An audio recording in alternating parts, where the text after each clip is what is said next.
రోజు టిఫిన్స్ లోకి ఏ చట్నీ చేసుకోవాలని ఆలోచిస్తున్నారా? అయితే నేను చూపించే ఆనియన్ చట్నీని ట్రై చేసి చూడండి. ముందుగా కడాయి పెట్టుకుని అందులో సరిపడా ఆయిల్ వేసుకుని సన్నగా తరిగి పెట్టుకున్న 5 ఆనియన్స్ వేసుకొని దోరగా వేయించి పక్కన పెట్టుకోండి.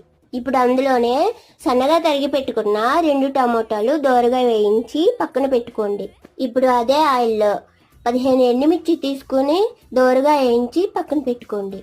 ఇప్పుడు ఇవన్నీ చల్లగా అయిన తర్వాత మిక్సీ జార్లోకి తీసుకోండి. ఇప్పుడు ఇందులోకి చింతపండు, అల్లం, వెల్లుల్లి, సాల్ట్, జీలకర్ర వేసుకొని మెత్తగా మిక్సీ పట్టుకోండి.